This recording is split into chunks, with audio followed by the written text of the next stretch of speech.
lots of women experience painful periods or complications when it comes to menstruation. My next guest struggled for more than a decade with debilitating pain when she finally got a diagnosis of endometriosis. And once she finally found out what was going on, she wanted to share her experience. Kristina Kasparian is from the West Island, and she's the brains behind a social media account called Alba, A New Dawn.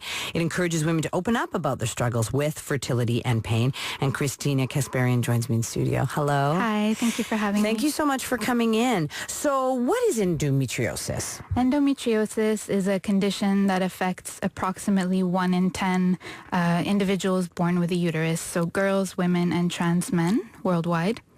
It's a condition where tissues that are similar to the lining of the uterus grow in other places where they shouldn't be. And this causes inflammation and scarring. It causes adhesions, which make the organs stick together, causes a lot of pain and infertility in some cases. And so what was it like for you? How did you, what were your experiences like with it? It's a very long story, but in a nutshell, my first symptoms started when I was in my teens, so probably around 15 or 16 years old. And the main symptom was just very heavy periods, very painful periods. But I also had a lot of other symptoms that clustered along with it. So it was a lot of digestive symptoms, pain in other parts of the cycle. So not always during my period, kind of just chronic pain.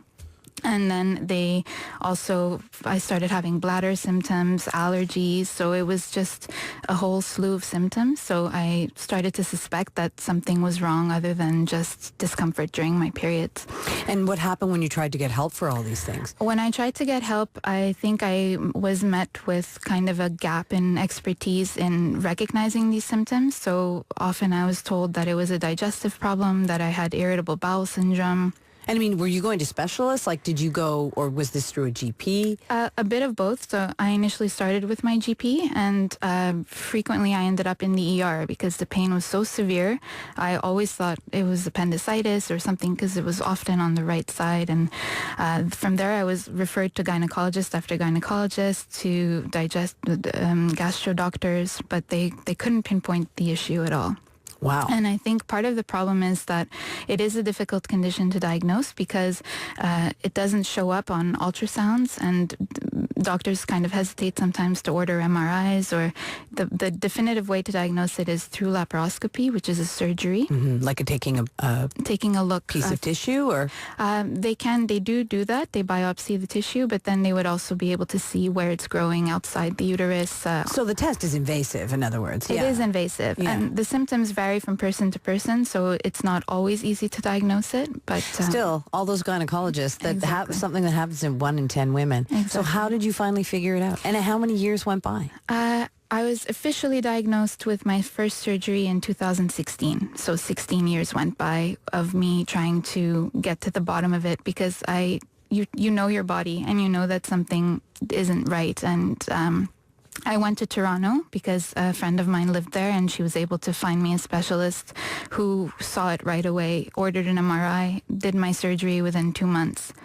And after 16 years. Yeah. And so how has that changed your life?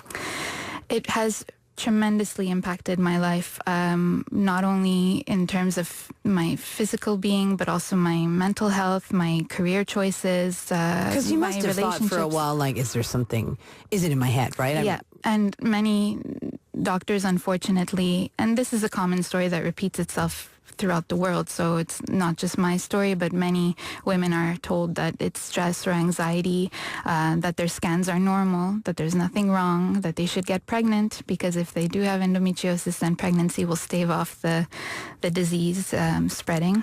Mm-hmm. And it's very difficult because you start to internalize all of this, but also you're living with that pain on a day-to-day basis, and it's affecting your day-to-day activities. Mm-hmm. So why did you decide to sort of take all this online? Because you've told this story in a very straightforward way, but I mean, it's difficult to talk about these things. You don't just go around and saying, have really bad period pain and, stuff like that, right? That's exactly why I did it, because it was so difficult for me to open up about any of this in my academic track. And I met other women I met them through art, basically, because I also have my own business, and through participating in art shows, I met a lot of women entrepreneurs and artists who were hinting at their health conditions, and they were creating art that was a way for them to channel their feelings into their artwork. So that inspired me to talk about it with these women, to invite other women worldwide to talk about it in an artistic and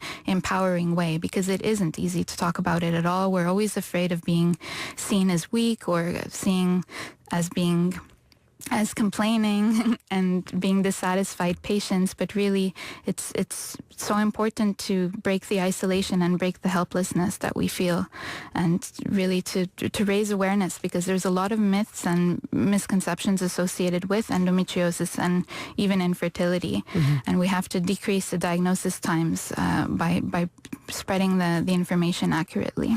And so what kind of things have people shared online? Like when you say combining it with art, what kind of things are there? With Alba, what we do is there are female entrepreneurs and female artists who are showcased on the website and on social media, and they talk about how endometriosis or cancer or infertility has impacted their life and their work.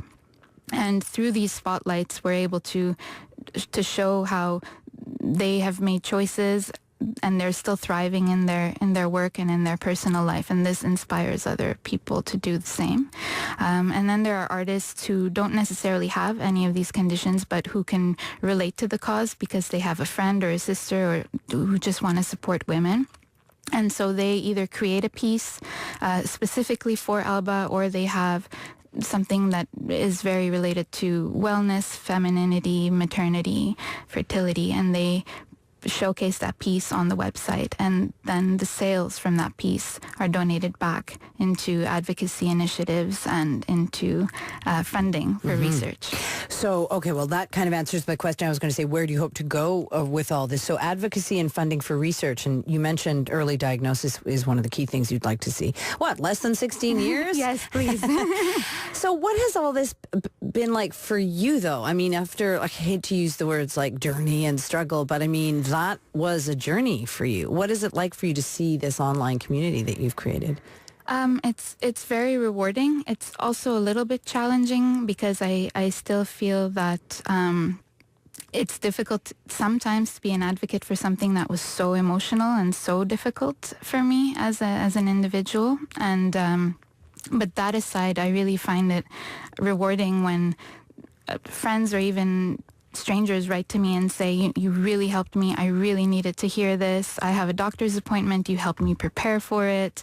I had surgery. I was super scared, and now I feel relieved. So these are really, I mean, I always say if I can make a difference for one person, it will kind of have been worth it. Absolutely. Yeah.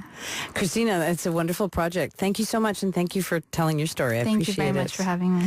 My guest in studio is Kristina Kasparian. She's from the West Island originally. She runs a social media account called Alba, a New Dawn. Women share stories about their struggles with things like endometriosis, menstruation, and fertility issues.